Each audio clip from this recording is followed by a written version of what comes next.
செந்தில் இனிமேல் கடைக்கு வர மாட்டேன்னு சொல்கிறேன், ஏன்னு கேட்க மாட்டேன்றீங்க? ஏன்?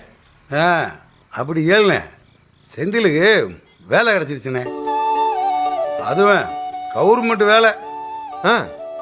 என்ன சித்தப்பு இவரே பெருமை பேசுவாராம், அப்புறம் இவங்கெல்லாம் வைத்தறிச்சல் படுறாங்கன்னு ஃபீல் பண்ணுவாராம். என்ன நியாயம் அது? சும்மாறா, எல்லாம் அப்படித்தான், கண்டுக்காத, நடக்கிறது மட்டும் பார்த்துக்கிட்டு இரு. இங்கே பிடபிள்யூ இருக்குல்லண்ணே, அங்கே தான் வேலை கிடச்சிருக்கு. சம்பளம் கை நிறைய வாங்குங்க. ரொம்ப சந்தோஷம். அவர்கிட்ட அவ்வளோதான் எதிர்பார்க்க முடியும். நீ எடுத்துட்டியாப்பா? இல்லை, ஒரு பொருளை கொடுத்த உடனே அனுப்புடா. இதுவும் இந்தாங்க பிடிங்க, 550 ரூபா கொடுத்துறேன். சரியா பாண்டியண்ணே?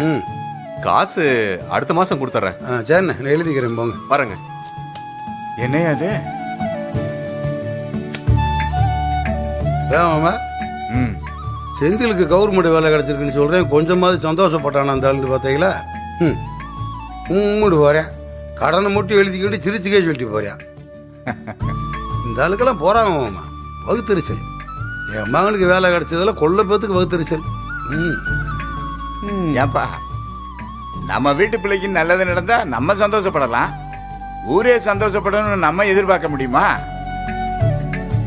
அதை சொல்லு சித்தப்பு. அட ஏமாம்மா, இந்த காலத்தில் இருக்கவே எவை நல்லவனா இருக்கியா? எவை நல்லா இருந்தாலும் எவனுக்கும் பிடிக்க மாட்ட முடியுதே.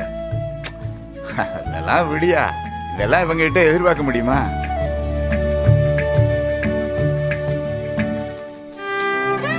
ஆரம்பிச்சிட்டாப்ல. இந்த ஆர்டரை பார்த்துக்கே இருக்கணும் போல இருக்குடா. ஏமாம்மா, செந்தில் கவர்மெண்ட் வேலைக்கு போகலன்னு தானே அவங்க மாமனார் அம்முட்டு பேச்சு பேசினாரு. அவனுக்கு கவர்மெண்ட் வேலையிலேருந்து அவனை கொஞ்சம் கூட மதிக்காமல் இருந்தார். நான் ஏற்கனவே ஒரு தடவை அவர்கிட்ட சவால் விட்டேன்மா, என் மையன் செந்தில் கவர்மெண்ட் வேலைக்கு கண்டிப்பாக போவியா, அன்னைக்கு நீங்கள் அவனை ஆச்சரியமாக பார்ப்பீங்கண்டு. இன்னைக்கு அதே மாதிரி கெத்தா கவர்மெண்ட் வேலைக்கு போறியால்ல? இந்த வேலையுமே மீனாவுக்கு அப்பா சிபாரிசு பண்ணி தானே வாங்கி கொடுத்துருக்காரு. இருந்துட்டு போகுதுன்ற, சும்மா சாதாரணமாக தகுதியிலானவங்கெல்லாம் சிபாரிசு பண்ணால் உடனே வேலை கிடச்சிருமா? அந்த தகுதியும் திறமையும் செந்திலுக்கு இருக்கு, அதனால தான் அவனுக்கு உடனே வேலை கிடச்சிருக்கு. அப்படி யோசிங்க. இவர் அங்கிட்டும் பேசுவாரு இங்கிட்டும் பேசுவாரு சித்தப்பு. பிள்ளைகளை விட்டு கொடுக்க முடியுமா? சரவணா, அப்பா வாடா. டே மாமா. வாயா. தாத்தா. அப்புறம் மாப்பிள்ள காத்து என்ன இந்த பக்கம் வீசுது? சும்மா தான் வந்தேன் மாமா.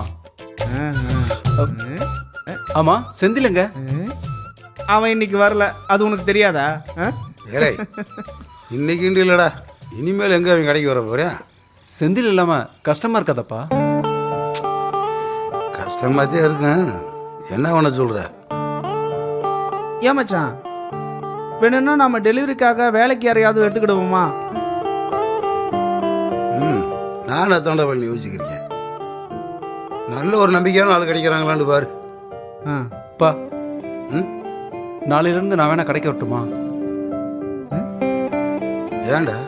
இல்ல, எதுக்கு இன்னொரு ஆள்லாம் பார்த்துக்கிட்டு நான் கடைக்கு வந்துடுறேன்ப்பா. செந்தில் என்ன வேலையெல்லாம் பண்ணானோ அதெல்லாம் நான் பண்றேன். டேய் மச்சான், இவன் சொல்றது நல்ல யோசனையா இருக்கு. சரிடா, நீ சொல்றது சரிதான், நீ வேற ஒரு வேலைக்கு போய்க்கிறியாடா. அப்பா, நான் வேணா அந்த வேலையை விட்டுறேன்ப்பா. ஏன்டா உடனே வேலையை விட முடியுமா? ஏன் மச்சான், அதானே கவர்மெண்ட் வேலையா, பார்த்து பார்த்து விடுறதுக்கு.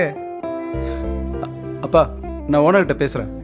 ஏண்டா, நீ வேலை பார்க்குற இடத்துல எல்லா விஷயத்தையும் நீ தான்ற பொறுப்பாக பார்த்துக்கிருக்க. இப்போ திடீர்னு நீ வேலையை ஒரு இடம் ஓனர் ஒத்துக்கு வர? செந்தில் வரலன்னா நீங்க தடுமாறுவீங்களேப்பா. நான் ஓனர்கிட்ட பேசிக்கிறேன், நீங்க சரின்னு சொல்லிட்டீங்கன்னா நாளையிலேருந்து நான் கடைக்கு வந்துடுறேன். சந்தோஷம்டா, வா வா மாப்பிள்ள வா. எங்க எனக்கு ஒரு கம்பெனி இல்லாம போயிடுமோன்னு தவிச்சுக்கிட்டு இருந்தேன், இப்பதான்டா எனக்கு திருப்தியா சந்தோஷமா இருக்கு. இல்லை, கையெடுத்து கும்பிட்றடா சாமி. சொல்லுங்க மச்சான். செந்திலுக்கு சொல்லி கொடுத்து அவனை குட்டிச்சார் ஆக்கி விட்டீங்களே, அதே மாதிரி இவனுக்கும் சொல்லி கொடுத்து ஏதாவது ஆக்கி விட்டுறாத, அவன் புத்திக்கு வேலை செய்யட்டும். ஏன் மச்சான், நான் அவனை குட்டிச்சவர் ஆக்கிதான் இப்ப கவர்மெண்ட் வேலைக்கு போறானா? என்ன மச்சான் நீங்க? அடேங்கப்பா, அது பாண்டிய வளப்புடா. இல்லை என்ன சொல்லு, என் பிள்ளை செந்தில் நினைச்சதை சாட்சி விட்டியால, என்னடா? ஆமாப்பா, என்னாலையும் நம்பவே முடியல. ரொம்ப சந்தோஷமா இருக்கு. என்ன ஒன்று, எப்போ பார்த்தா அவனை திட்டியே இருப்பேன், ஒன்றுக்கு லாய்க்கில் அதை வேண்டி சொல்லிக்கே இருப்பேன். இப்போ பாருங்க, அவனை நினைக்கிறப்ப எனக்கு அவ்வளோ பெருமையாக இருக்கு. ம்.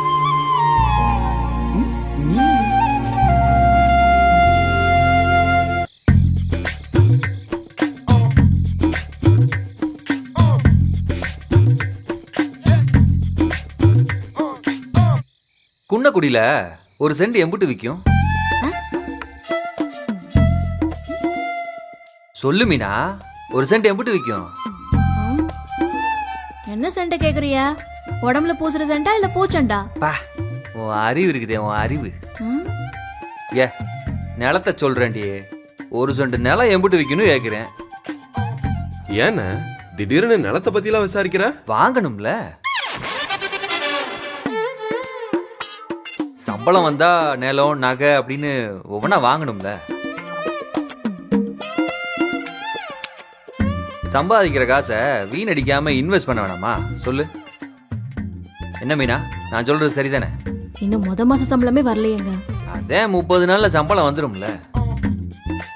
2வது மாச சம்பளம் 60 நாள்ல வந்துடும்.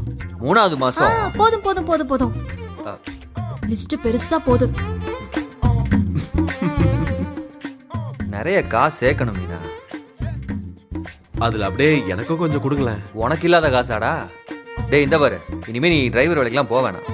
ஏன்னா என் சம்பளத்துல இருந்து மாசமாச்சுன்னா உனக்கு கொஞ்சம் காசு கொடுத்துட்றேன், நீ செலவுக்கு வச்சுக்கிறா. ஐயா, அதெல்லாம் நமக்கு வேலைக்கே ஆகாது. நம்ம உழைச்சு சம்பாதிக்கிற காசு தான் நமக்கு நிலைக்கும். இப்பதான் நான் பணம் கேட்டேன். ஏலே, நான் உன் அண்ணன்டா, நான் உனக்கு காசு தரக்கூடாதா?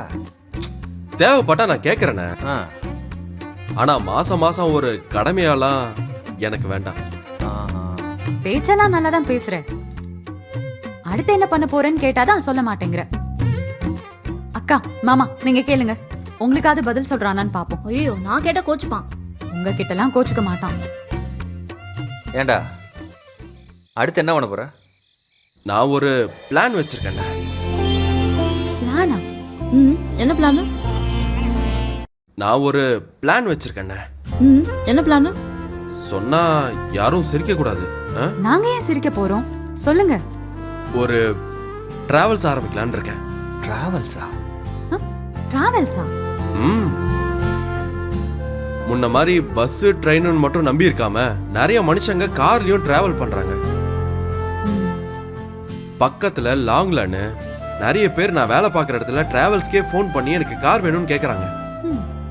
டிரைவர் இல்ல கார் இல்லன்னு ஏதாவது ஒரு காரணம் சொல்லி பாதி கஸ்டமரை திருப்பி அனுப்பிடுவோம். அப்பதான் எனக்கு தோணுச்சு, நம்ம ஏன் ஒரு டிராவல்ஸ் ஆரம்பிக்க கூடாதுன்னு. அரியர் வச்சதுனால தான் இவன் இப்படிலாம் யோசிக்கிறான்னு நினைக்காதீங்க. ஃபர்ஸ்ட் கிளாஸ்ல பாஸ் பண்ணியிருந்தாலும் நான் இந்த முடிவு தான் எடுத்திருப்பேன். டிராவல்ஸ்னா நல்ல பிசினஸ் தான். ஆக்சுவலா எங்க சொந்தக்காரங்க ஒருத்தவங்க புதுக்கோட்டையில டிராவல்ஸ் பிசினஸ் தான் நடத்துறாரு. ஒரு கார்ல ஆரம்பிச்சு இப்ப 30 கார் வரைக்கும் வச்சிருக்காருன்னா பாத்துக்கோ. ஏன் டிராவல்ஸ் ஆரம்பிக்கணும்னா ஒரு காராவது வேணுமேடா? இல்லண்ணே, குறைஞ்சது 3 காராச்சும் வேணும். ஓ, 3 காரா? 3 கார்னா எப்படி பார்த்தாலும் ஒரு 5 லட்ச ரூபாய்க்கு மேல ஆயிரும்லடா. பணத்துக்கு என்ன பண்ணுவ? கார் போக ஆபீஸ் மத்த செலவு அது இதுன்னு எல்லாம் சேர்த்து எப்படியும் ஒரு 20 லட்ச ரூபா தேவைப்படும்.